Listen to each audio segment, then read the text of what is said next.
Hello listeners and viewers. Welcome to Kaduna State Ministry of Education Radio and TV e-learning program designed for our SS3 and other students staying at home due to the coronavirus pandemic. The present administration, under the able leadership of His Excellency, Malam Nasir Ahmed El-Rufai, is positioned as always to ensure that under his leadership, our students are not left behind in all areas of human endeavors, especially education. Kaduna State is the center of learning. Therefore, we want to ensure that our students excel in their forthcoming examinations and beyond. Students and other learners at home are given this opportunity in order to continue learning, as education is a continuous process.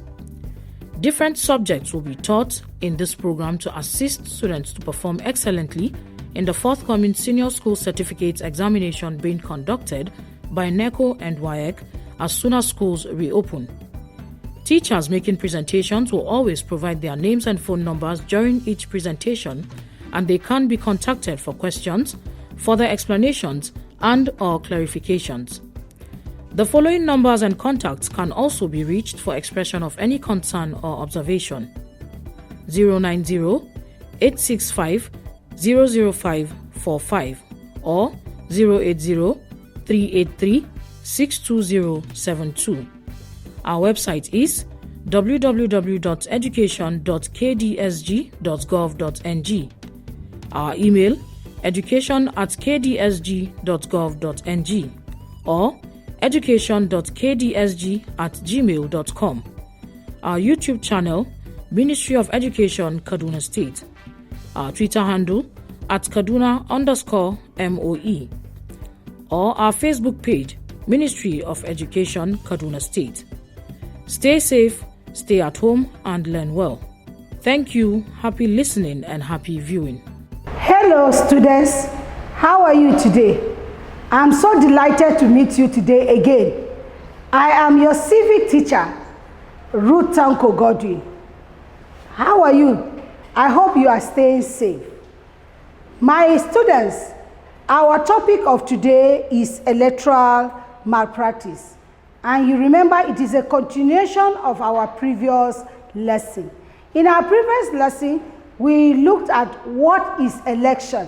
And we say election is the activities or the act of choosing your representative. And we're able to see two different types or major types of election, which we said secret ballot system and open ballot system.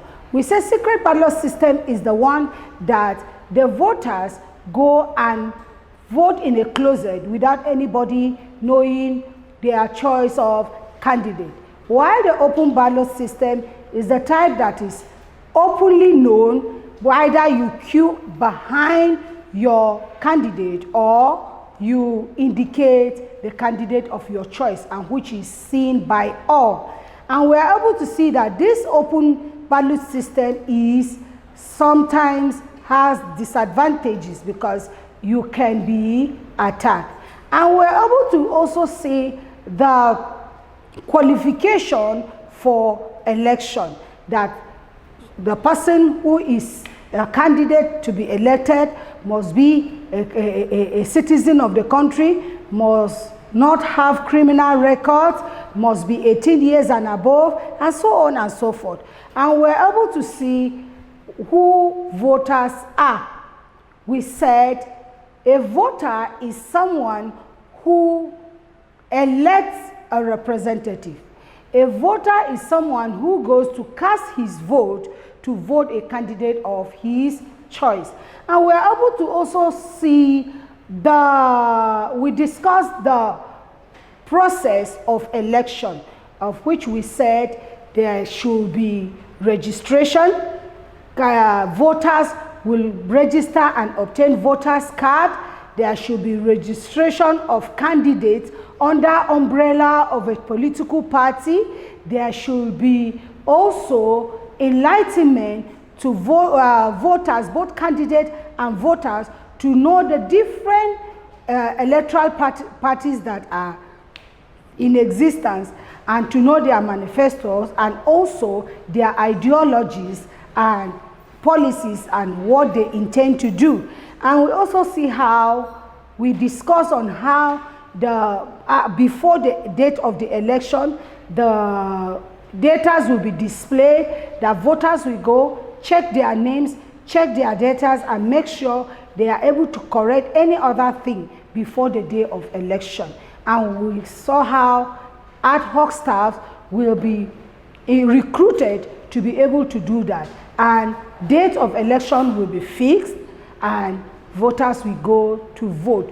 We're able to discuss the responsibilities of voters on how they should abide by the rules and regulations of the voting. They should also protect their voting. They should also report any electoral malpractice. They should also make sure that all the rules and regulations of the election is followed, and they should raise their voice when there is anything that is going contrary to that. Well, my learners, I've been able to recap all what we've learned from our previous lesson. Now today, we are going to talk about electoral malpractice proper. You remember the last time we met, we discussed about some do's and don'ts of election. And we said those should be followed. Those rules and regulations should be followed. And I told you that if those rules and regulations are not followed, or one is faulted, it is termed to be electoral malpractice. And what is this electoral malpractice? Electoral malpractice, this involves all forms of manipulation of electoral process by the electoral body, the political parties, candidates, electorate with the convenience of security outfits. And we now went ahead to discuss forms of electoral malpractice. What are those things that you will do that will make one to say electoral malpractice have taken place? We said, no, number one, the use of fake ballot papers and other electoral malpractice. If you remember, we discussed, we said there are some people that go ahead, print fake ballot papers for the intention of changing it with the original electoral papers so as to fault the process. Another way, forms of electoral malpractice is use of thugs to snatch ballot boxes. My students, some of you were witness, either they watch on television or they heard it on radio or they watch it even in their community, where thugs go ahead to snatch ballot boxes. That is a form of electoral malpractice. Financial inducement of electorate. You will find out that some people on the day of election, they will use money to bribe the voters, use money to bribe the electorate so that they will change their mind from the candidate of their choice to the candidate of the people that are bribing them. That is form of electoral malpractice. Detention of opposing candidates and supporters. When they find out, some of these people that are engaged in electoral malpractice, when they find out that in a certain place their candidate may not be the choice of the people, they will go ahead to even detain the electorate, or they will instill fear on them and send them away so that they will not cast their vote. There's also the disenfranchisement of some voters through manipulation of voters' register.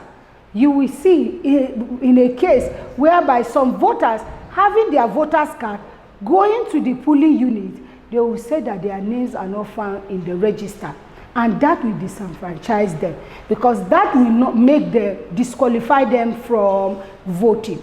That also is a form of electoral malpractice. And we also have secret thumb printing of ballot papers before or after election in illegal places. Some people will hoard the ballot papers and they will go to a closet and begin to thumb print. One person will thumb print like 100 ballot papers and saying that it is the voters that voted. That also is a form of electoral malpractice. An announcement of false result. Announcement of false result. I gave you an example of the way it is done in our last lesson. I said if Mr. A and Mr. B are contesting and Mr. A is able to get 100 votes while Mr. B is able to get 105 votes, who do you think is supposed to be in a democratic setting? Who is supposed to be announce the winner?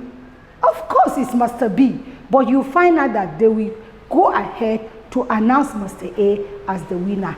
That also is a form of electoral malpractice because it is against the rules and regulation of election. It is against the rule of democracy because democracy is a game of numbers.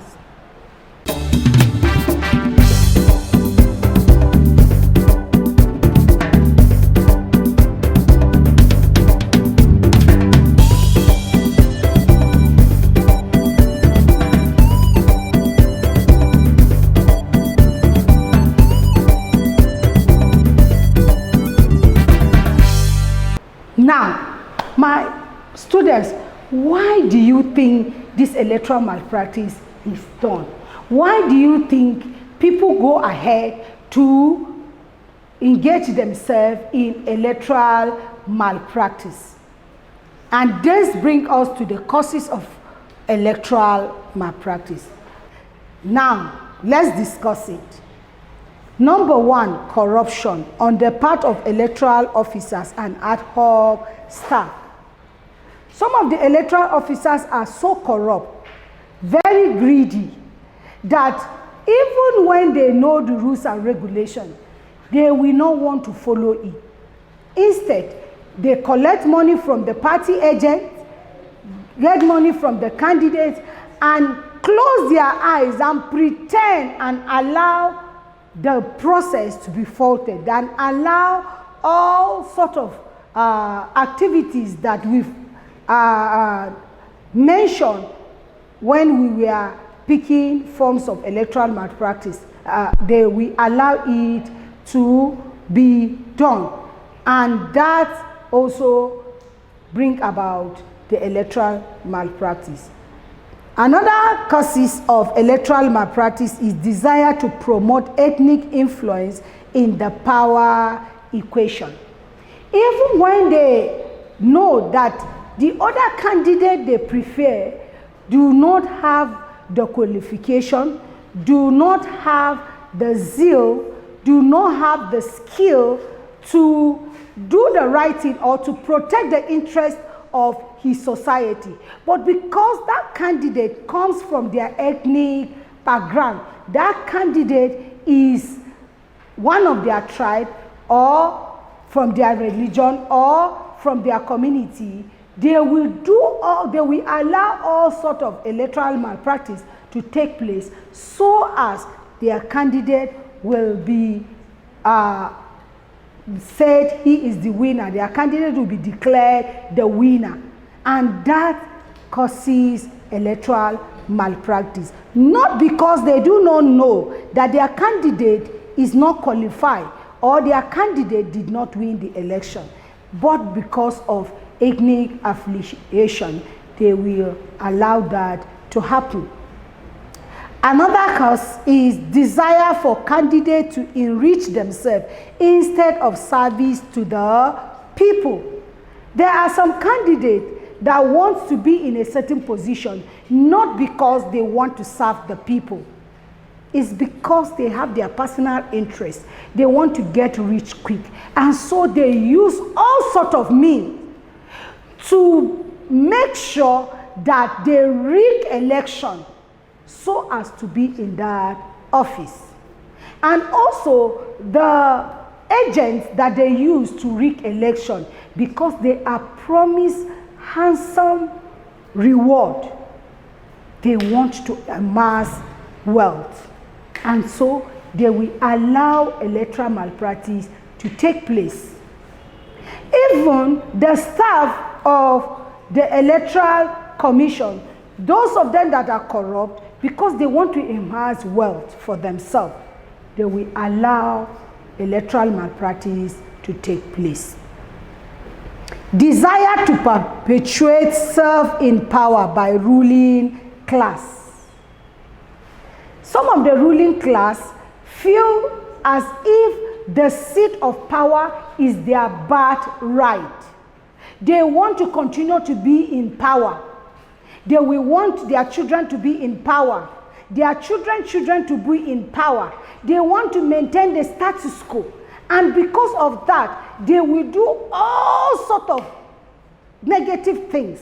They will try any way, legally and illegally, to make sure that their candidate remain in power. And that they will resort to electoral malpractice, even when they know that they are not popular within the people, even when they know that they are not the choice of the people, but because they want to maintain the status quo, they will engage themselves in all manner of electoral malpractice so as to remake the seat of power to continue to be under their control. We also have, due to weak institution of the state like police, army, and even the Electoral Commission that is not truly independent. What do we mean by truly independent? The Electoral Commission are supposed to be independent. The police are supposed to be independent of any political control. They are supposed to be politically neutral. The army are supposed to be politically neutral. But in some cases, you find out that some of the Electoral Commission officers, some of the police, some of the army, we allow the politicians to influence them, especially using money. And some, they even use threats to influence them to do what they are not supposed to do, to close their eyes, pretending they are not seeing any electoral malpractice taking place, of which they are supposed to raise their eyes. They are supposed to be the one to protect the mandate of the people. But no, because they are not independent, because they allow the politicians to influence them. And that brings about electoral malpractice. My students, you can see this electoral malpractice is not something that we should engage ourselves in our society, because if we allow it to happen, it brings about so many negative effects. And if we want to see this negative effect, let us discuss it, and this brings us to the consequences of electoral malpractice. What is this negative effect? What is this evil that this electoral malpractice brings to us in our society? Number one, it may lead to violence or even civil war, hence loss of lives and properties. Remember, the masses know who they want. They know who is their choice. They know who is their candidate. If you try to change it through electoral malpractice to announce maybe the wrong winner, the masses may revolt. They may be annoyed, and they will want to react, and which will lead to violence, that loss of life will be lost. Another negative effect is unpopular candidate may win elections, leading to poor performance. When the candidate knows that he buy his way to the seat, he knows that he is not the choice of the people. He will feel he owe the people no any accountability. He owe them no any explanation in his action. And so he will want to even do anything he wants to do. Since he has used his money to get to that seat, he will be corrupt, amassing the money of the public for his personal use. And that will bring about poor performance, because he will not do anything to protect the interest or serve the people. It may negatively affect development and growth. Yes, in continuation of the poor performance, amassing the wealth of the nation to his own private pocket, that will lead about no performance, which in turn brings about lack of development in the society. Because the candidate is supposed to use the resources under his care to bring about development in the society. But that will not be done because the wrong candidate, of course, is under C. It may lead to autocracy, hence violation of fundamental rights. Because the candidate, by his way to the office, he will not respect any human right, because he will feel he get there on his own, and he will treat the masses anyhow. He will not listen to them. He will not be a democratic leader. And because if he's not a democratic leader, he treats the people the way he wants, and human rights will be violated. The right to speech, the right to life, and other rights, fundamental rights, will be abused. The government may produce, a government is not accountable, leading to looting of the treasury, because the government from the failed system may be disconnected from the people, just as I explained. Since he is not accountable to the people, he will not do what will protect the interests of the people. He will loot the treasury, and the government will fail. Anti-people policy or program may be the order of the day due to loss of love between the rulers and the rule. Of course, if the fundamental human right is abused, there will be no love between the people. The people will not cooperate with the government. The government too will not do the biddings or protect the interest of the people. This may retard the growth of democratic norms and values of civilized war. If that is not followed, you find out, just like I told you, the fundamental right will be abused, and you will find out that the democracy of that society will not move to any length. It may result in lack of international cooperation of government produced from such electoral malpractice may not be recognized by international communities. That will give a bad image of that government to the international community. It can even lead to sanction of that country against that country. The international community may sanction that country because they will feel that rule of law is not followed.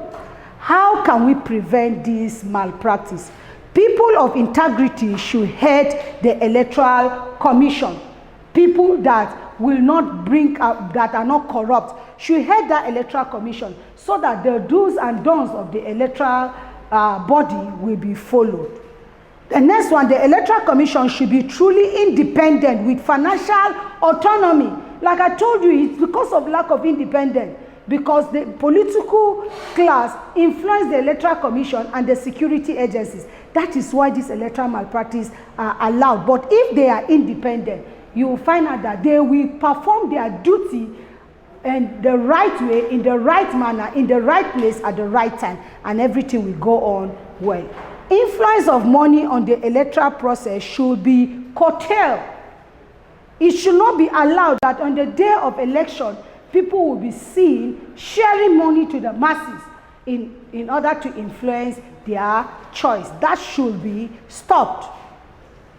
The electoral officers and ad hoc staff of the commission should be well paid to reduce the case of making bribe. If they are well paid, you find out that they will not care about that bribe. The electoral offenders should be punished heavily with long period of jail time, and where their action leads to bloodshed, they should be made to face possible death sentence. If they are punished, those that are involved, if they are punished, it will serve as an example to others that will not involve themselves to bring about violence or bring about electoral malpractice during election. The counting and announcement of results should be instant at the voting centers so that it shall not be manipulated. The security men should be on the side of the law and not the candidate or political parties, just as I explained earlier. Electorate should be educated to think of the survival of democracy rather than candidates or political parties. The electorate should have that at the back of their mind. When they have that at the back of their mind, they will do the right thing and choose the right candidate. My learners, I know by now you must have understood everything about electoral malpractice. But before I go, I want to leave you with assignment. Number 1, mention 4 causes of electoral malpractice. Mention 4 causes of electoral malpractice. List and explain 3 consequences of electoral malpractice. List and explain 3 consequences of electoral malpractice. Number 3, profile 4 solutions to electoral malpractice. Profile 4 solutions to electoral malpractice. My learners, you can send your assignment through WhatsApp or you give me a call. And also, you can also use this reference to read more and understand better. Standard Concise Civil Education for Schools and Colleges by Isaac Olaleye Olubumi F. Standard Concise Civic Education for Schools and Colleges by Isaac Olaleye Olubumi F. Civic Education for Senior Secondary School by I.A. Emole. You can send your assignment through these numbers 080-240-40570. 080-240-40570. I still remain your teacher, Ruth Tanko Godwin. Stay at home, stay safe. Corona is real.